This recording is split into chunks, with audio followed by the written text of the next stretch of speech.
Hi and welcome to my channel. Today I am in my 1999 Chevy Camaro SS drift car, and today we're going to be talking about the cam swap that we did pretty recently in this car. So I wanted to start off by talking about what this video is and isn't going to be. First off, it's not going to be a full tutorial on how to do a cam swap in these cars. For one, I feel like there's already a lot of videos out there on that probably do a bit of a better job than I did documenting this process. So to start out with here, I'm going to go over a little bit of the events that led up to us wanting to do this cam swap. And then we're going to have a couple of different sections here, kind of like my previous videos. First of all, we're going to have a parts list, and then I'm going to kind of hit the highlights of interesting things that happened when we did this install. And then finally, we're going to talk about those events that I went ahead and did in this car already, and kind of the aftermath, the results of what ended up happening with that. In May of this year, I had a bit of a break between drift events, and I started hearing what sounded like an exhaust leak.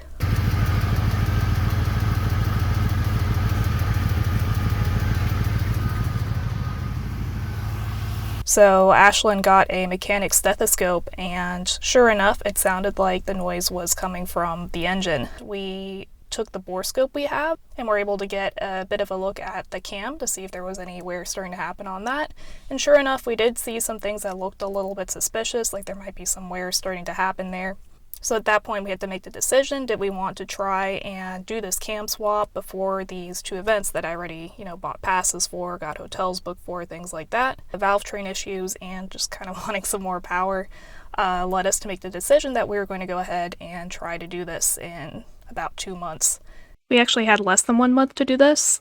Not quite sure why I said 2 months here. It must have just felt a lot longer than it actually was. Now I'm going to quickly go over some of the parts we used for this project, starting with the cam itself. We went ahead and got this comp cam in their drift series. You can see the specs for it right here. Then I'm not going to go into too much detail on the rest of the parts. I have most of them on the screen here. We chose these primarily because it's basically exactly the same as the setup Ashlyn has in his C5 Corvette. The only difference in what he has in his car is an older version of this Brian Tooley racing cam, and he uses that car pretty much the same way I use mine for drifting and spirited backroads driving, so we figured that if it worked for him, it would work for me as well, because his car has had that cam set up for a little while now. However, despite all those things I just said, we did end up having issues with this setup. The car started misfiring, and I'll get into more details on that later on in the video, but our current suspicion is that we had some kind of lifter failure. So until I get that sorted out and figure out what happened, I wouldn't use this as a reference for how to spec out your own LS1 cam build.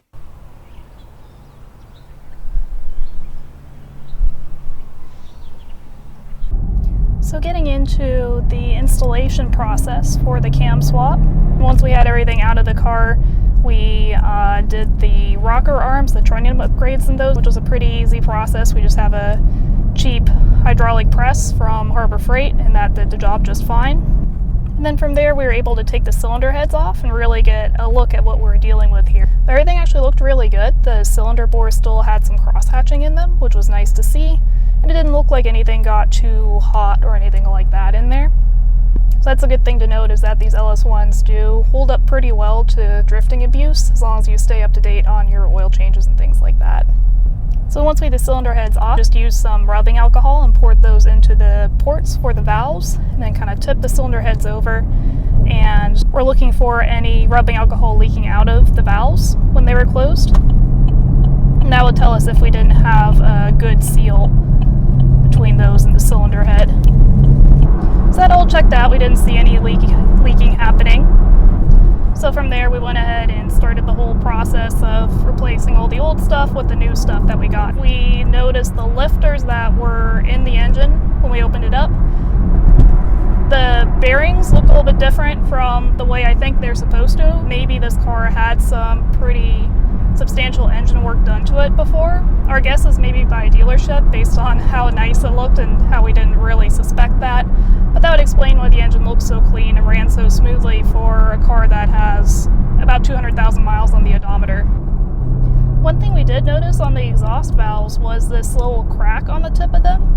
I did read in the forums that this is pretty normal, that it's part of how they were manufactured, that the very tip of it is a different material, so that's why that crack is there. But it did look on some of them like that crack was getting bigger and growing, so that's why I went ahead and got those different exhaust valves, because that freaked me out a little bit.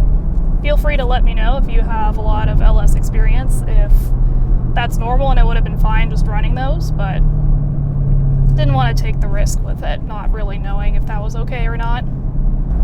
One thing that was a little bit funny that we noticed when we took the transmission off the engine was that most of the bolts holding those two guys together were fine, but for one of them, someone decided to use a standard bolt rather than a metric bolt.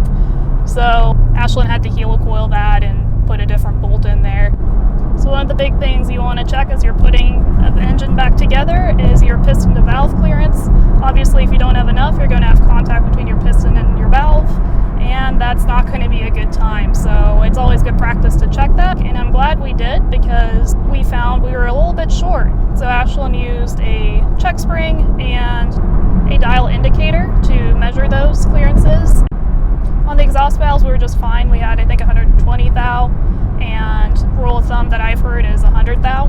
But for the intake, we had 70 thou, and the rule of thumb I've heard is 80 thou. So we were pretty close, but we were a little bit under. For my use case with drifting, I didn't want to take that gamble, so we went ahead and fly cut the pistons to make a little bit more clearance for ourselves, and we're able to get that to 90 thou.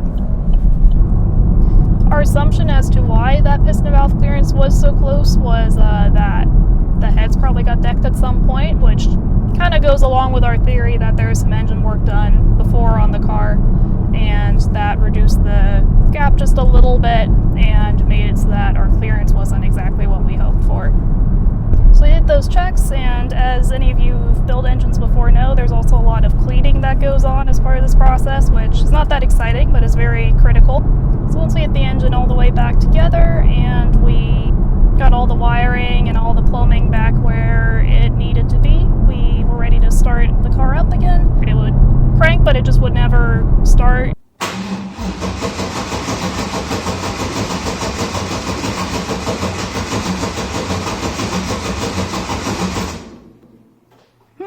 One of the pins on the crank position sensor got bent and tweaked a little bit. So once we straightened that out, the car was obviously a lot happier getting that signal and started right up.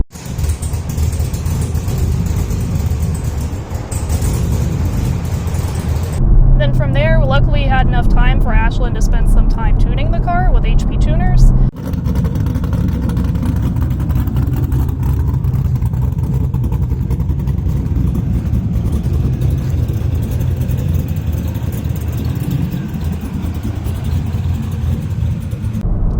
The car was pretty ready to go for our events. So as I mentioned, we went ahead and did 2 events already with this car. The first one was in Eugene, Oregon. It was at the fairgrounds. It was called Shred Fest, and this was kind of a fun one because it was right in Eugene. So you had a lot of spectators, people just walking around being curious about what was going on and stopping in, who had no exposure to drifting before, and were able to hop in a car and see what it was about, and that was really fun interacting with a lot of those people. And although I was pretty nervous going into the event because the power band is obviously going to be pretty different with the car, with the cam, I was a little bit worried if I was even going to be able to drive it effectively. But the first lap I did, I immediately was able to make the car work for me in second gear because it was a parking lot course, so second gear was really all I needed, and the car was doing what I wanted it to. I felt really good. My biggest concern was actually getting lost in the course, having a bit of an autocross moment where all you see is cones and you don't know where you're going. But yeah, that event went about as well as we could have hoped. The car was strong all day, felt really good. It sounded way better than it ever had before, which makes a big difference.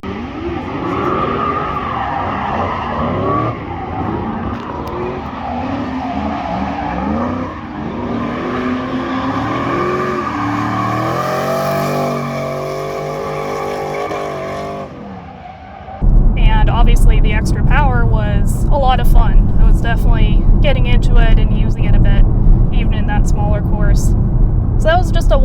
went, but it was a really good kind of test and tune opportunity for us, and the car passed with flying colors. So we were ready to go for the next weekend. So right after the next weekend, we went to Oregon Raceway Park.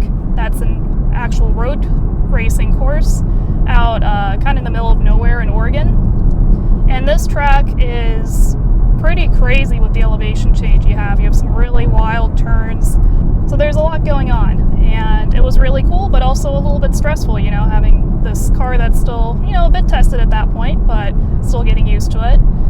So we get out there, and, you know, the first couple laps are a little bit rough because in second gear I had no issue keeping the car in the power band, but it was a bit of a different story in third. In my style of drifting, I usually don't like to clutch kick the car unless I made a mistake and I'm trying to recover from it.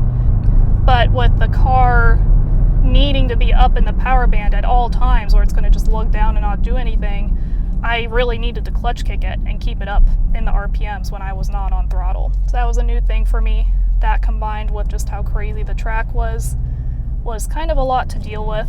But I was starting to get it. Hopefully, as you can see in some of this footage here, I was starting to get the hang of the track after a little bit, and each lap was getting better and better.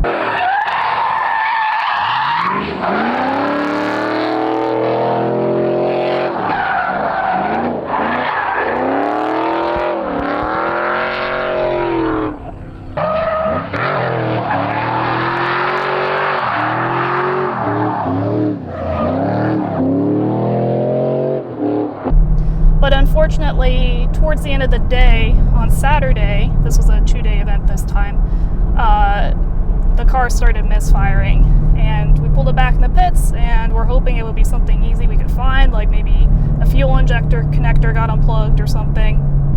But unfortunately, as much as we tried, we weren't able to figure out what it was.